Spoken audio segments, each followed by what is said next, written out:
Assalamualaikum warahmatullahi wabarakatuh. Hai anak-anak, hari ini kita akan belajar tema 2, persatuan dalam perbedaan. Subtema 2, bekerja sama mencapai tujuan.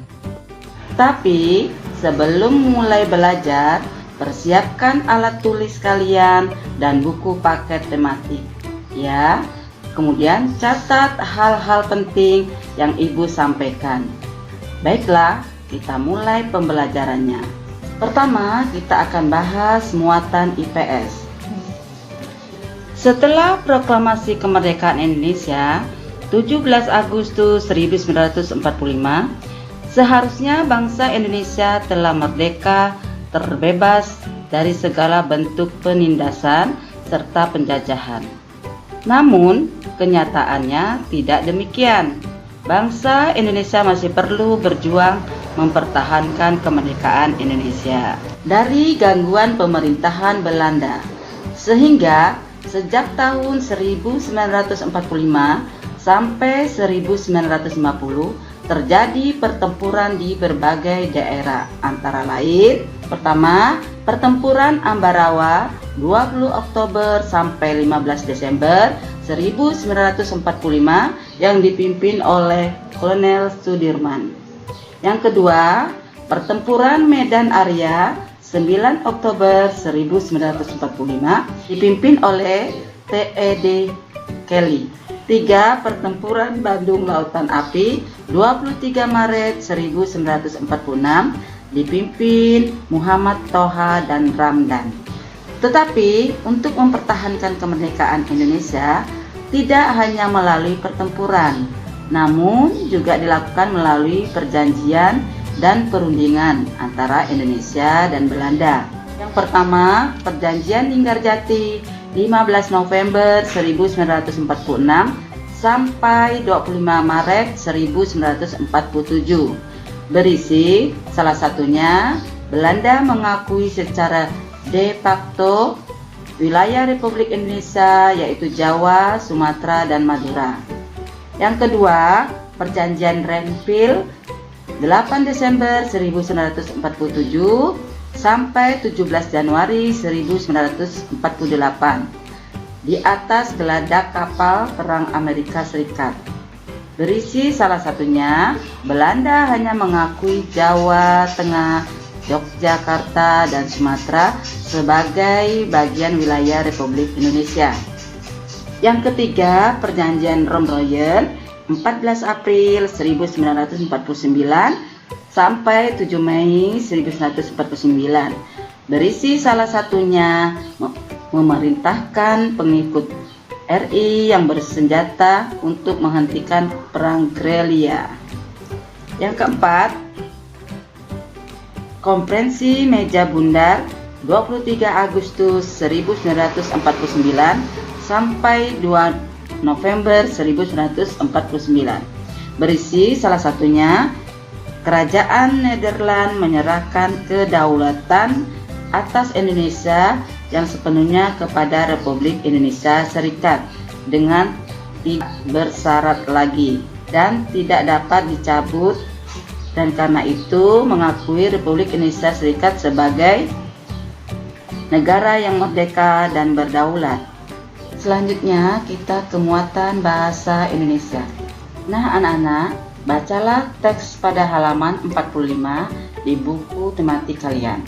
Dari teks tersebut, buatlah kalimat tanya menggunakan kata apa, siapa, kapan, dan di mana, menggunakan kalimat efektif, dan carilah informasi penting dari bacaan tersebut. Nah, sebelumnya Ibu akan jelaskan kalimat efektif adalah kalimat yang mengandung gagasan pembicara atau penulis yang terdiri atas kata-kata yang mempunyai unsur subjek, predikat, objek, dan keterangan. Sedangkan ciri-ciri kalimat efektif adalah yang pertama, memiliki unsur penting atau pokok. Kemudian yang kedua, menggunakan struktur bahasa yang tepat. Ketiga, memenuhi kaidah ejaan yang berlaku.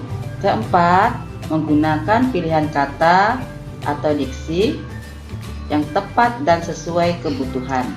Sedangkan informasi penting yaitu informasi yang sangat penting atau yang utama dalam sebuah penyampaian info.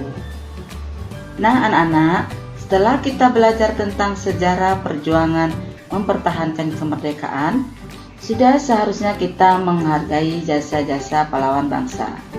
Baiklah, kita lanjut ke muatan PPKN. Ada beberapa sikap untuk menghargai jasa pahlawan bangsa. Antara lain, yang pertama, ketika upacara berlangsung, kita harus mengikuti dengan hikmat. Kedua, menjaga nama baik para pahlawan. Ketiga, meniru semangat dan keberanian sikap para pahlawan. Yang keempat, menerapkan hidup disiplin. Yang kelima, menerapkan kerjasama menjaga persatuan. Perilaku kerjasama di lingkungan sekolah. Contohnya, gotong royong membersihkan lingkungan sekolah. Perilaku kerjasama di lingkungan rumah. Contohnya, membantu mencuci piring setelah makan. Kemudian, perilaku bekerja sama di lingkungan masyarakat. Contohnya, kerja bakti membersihkan lingkungan. Anak-anak, sekarang kita akan belajar muatan IPA tentang ciri hewan dan habitatnya. Habitat adalah tempat kediaman atau kehidupan tumbuhan dan hewan. Berdasarkan habitatnya, hewan dapat dikelompokkan menjadi 3, yaitu hewan yang hidup di darat. Contohnya, kuda, semut, burung. Hewan yang hidup di air, contohnya ikan, cumi-cumi, kepiting. Hewan yang hidup di darat dan di air, contohnya katak. Katak juga disebut hewan amfibi. Adaptasi terdiri atas 3 jenis, yaitu adaptasi morfologi, adaptasi fisiologi, adaptasi tingkah laku. Adaptasi morfologi adalah penyesuaian makhluk hidup atau alat-alat tubuh makhluk hidup terhadap lingkungan tempat tinggalnya untuk memperoleh makanan. Burung pipit memakan biji. Burung elang pemakan daging. Bebek mencari makan di tempat yang becek. Burung pelatuk pemakan serangga. Sedangkan burung pelikan pemakan ikan. Burung kolibri penghisap madu. Perhatikan bentuk paruhnya ya anak-anak. Selanjutnya bentuk kaki. Kaki kakak tua untuk memanjat dan memegang makanan. Kaki ayam untuk mengais makanan. Kaki elang untuk mencengkram mangsa. Kaki burung pipit untuk bertengger. Kaki itik untuk berenang di air. Kaki burung pelatuk untuk memanjat. Perhatikan bentuk kakinya ya. Adaptasi fisiologi adalah adaptasi yang dilakukan oleh organ-organ tubuh hewan. Contohnya, burung hantu punya penglihatan yang tajam untuk melihat pada malam hari. Adaptasi tingkah laku ini biasanya dilakukan hewan untuk melindungi dirinya dari serangan musuh atau hewan lain yang akan memangsanya. Contohnya, bunglon mengubah warna tubuhnya atau mimikri untuk bersembunyi dari musuh. Baiklah, kita lanjut ke muatan SPDP.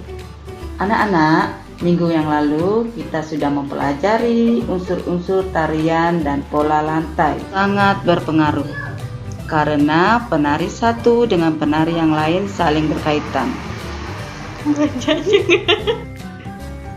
Nah, contohnya belum banyak enggak? Contohnya, yang pertama, eksplorasi pola lantai tari berpasangan. Yang kedua, eksplorasi pola lantai tari berpasangan minimal 2 orang penari. Yang ketiga, eksplorasi pola lantai tari berkelompok. Yang keempat, eksplorasi pola lantai tari berkelompok dilakukan semua jumlah penari.